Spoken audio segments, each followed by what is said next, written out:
Yeah, like I was saying, I woke up to those reports. A lot of people reaching out to me, but it's not true. I'll start off the rip and say it's not true. I said the last time I spoke to you guys that a lot of things are being said, and it hasn't come from me. So number one is it's not true, um, and secondly, I'll also say that I haven't made any firm decision on what my future will be. So there's really no need for anybody else to speak for me or report this or report that. If there's something to be said, as I said the last time, I'll speak directly with my team and with Neil. So that's that. I guess though, Damian, would you share like what goes into that decision for you then? A lot of things go into it, but I choose not to discuss it, openly. Like I said, the only people that I need to discuss that with at this moment is my team. All right, thanks, Dame. Next up is Chris Kraus, and then we'll go to Brian Mahoney. Hey, Damian. Just want to ask, how aware are you of the different campaigns by the fan bases around the league trying to bring you to their city, and in particular, the one in Philadelphia? I mean, I'm pretty active on social media, so I see things, whatever's mentioned with my Twitter handle. I mean, but I think that's pretty normal. Even during the season, you saw things like that. Maybe it's a little bit louder now because so many reports and things like that have come out. But that's it. I don't really think a whole lot of it. Thanks, Damian. Appreciate you. Brian, you're up, and then we'll go to AJ McCord. I guess maybe we'll just get one USA basketball question out of the way.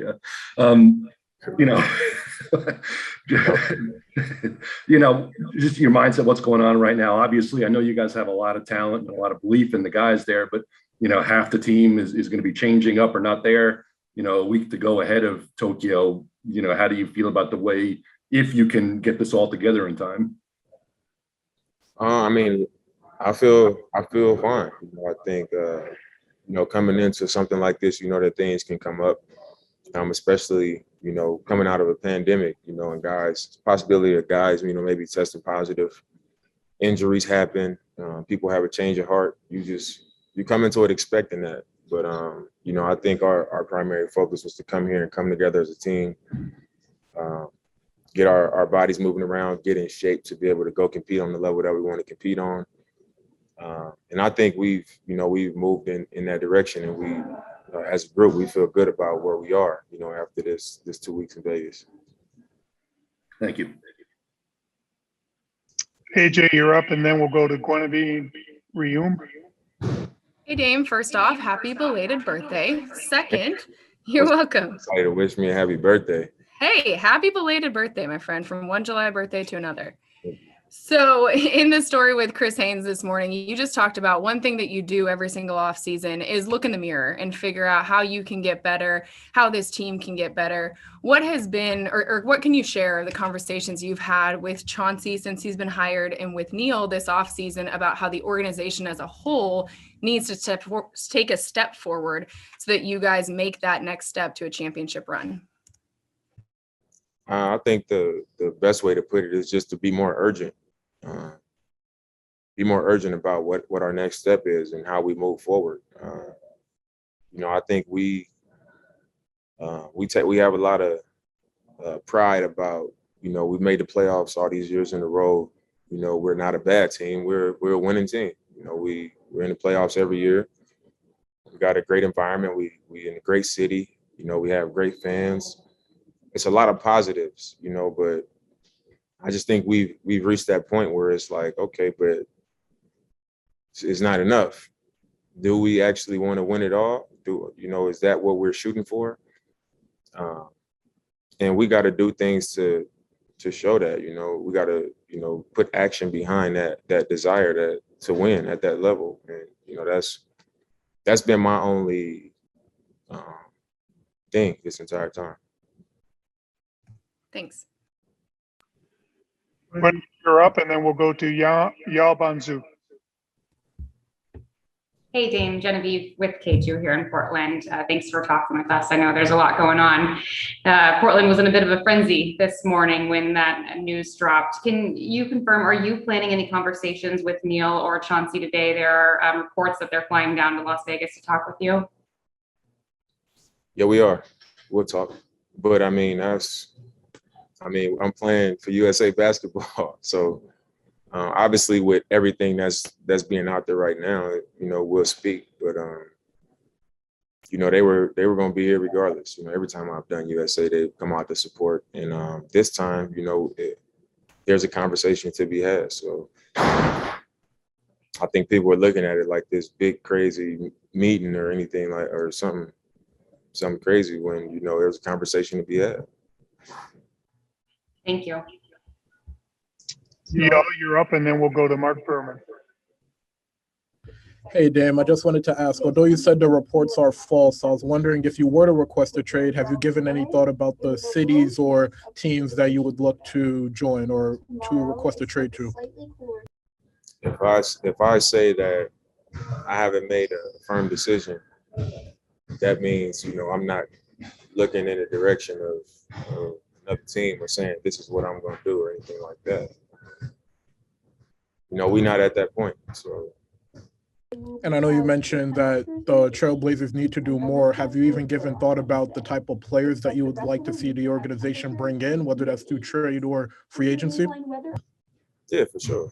I think that, but this isn't unusual. Every year that's how it goes. I think this year is just like, it's more urgent. I think that's the best way I can put it. There's more urgency behind it. But of course, there's guys that I feel like can help and, people we should target.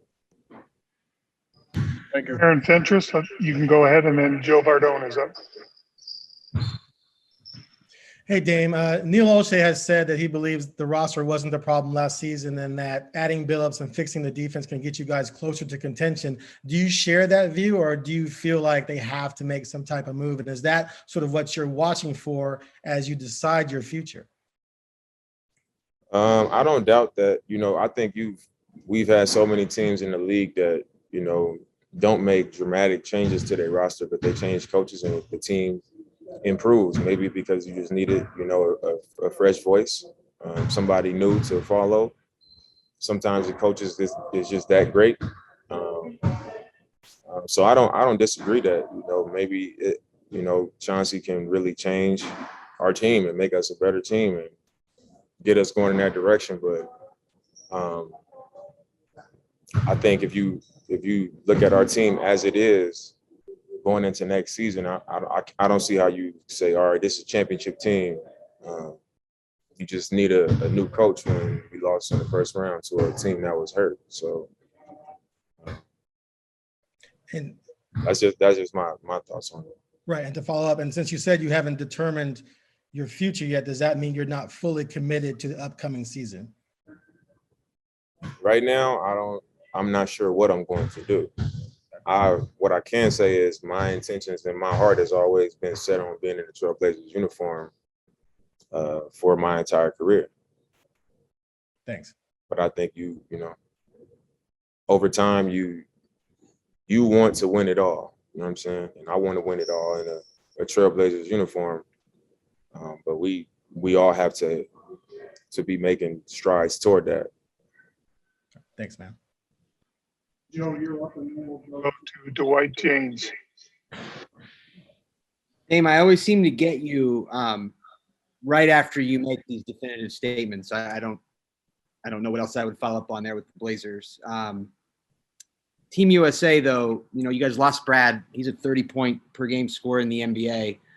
And Kevin Love's gone, and you got 3 players in the finals. Are you getting to the point where you feel like you and Kevin Durant are going to have to go over there and carry this team?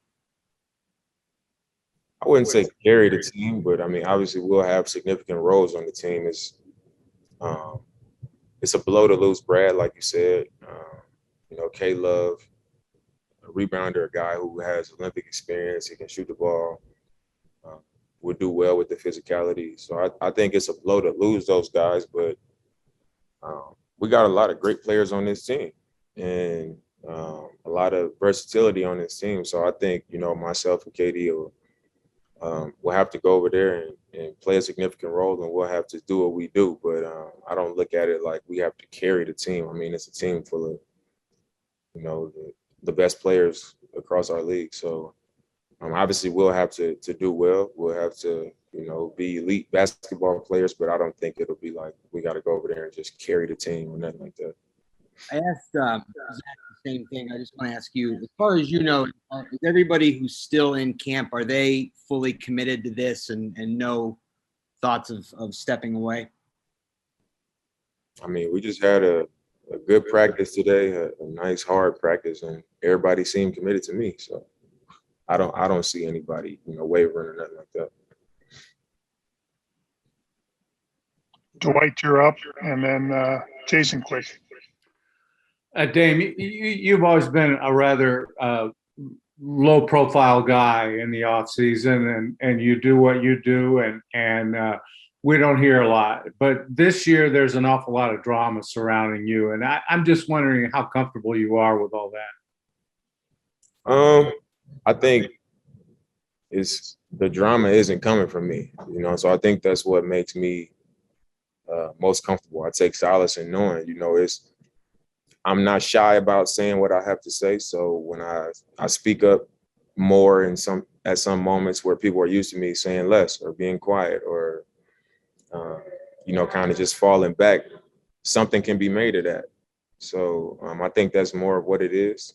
But I feel perfectly at peace, as far as everything that's going on the internet or with reports, because I know that I'm fully in control of myself. I know I'm not stepping out of bounds. I'm not doing anything uncharacteristic as a person. It might be unusual for everybody else, but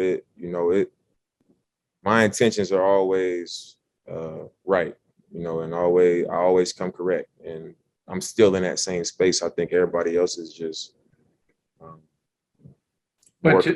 creating drama more than I'm just creating drama. I understand that, but to be clear and try to get some clarity on it, do you expect to be in a Portland uniform this season? Yeah, I expect to be. Okay. Jason, you're up, and then we'll finish with Chris Fetter. Dane, you mentioned you've had good communication with Neil. What has been your communication with Jody? I've spoke with Neil and I've spoke with Jody, and the conversations that need to be had are being had. I'm able to be open and honest, like I say I am with you guys. I say what it is, and I've done the same in my conversations with Jody and Neil. And is it one-on-one with Jody, or is that in a group? I've spoke with Neil. I've spoke with Jody. All right. I don't think it's really that important to say either or. I spoke to both, and I've been, honest with both of them, as I should be. Final question, Chris. Hey, Dame, were you surprised that Kevin Love pulled out? Could you sense him struggling over the last 10 days during training camp and the exhibitions? No, I didn't sense him struggling at all. Were you surprised that he withdrew? I mean, I wasn't expecting it. I don't know if I would say I was surprised. Like I said, things come up. It's a major commitment. And, we just had a bubble season, and we came right behind that with another tough season. So nothing is a surprise, especially when you got a major commitment like this following, 2 seasons like that where, none of us are, or everybody's not probably 100% healthy.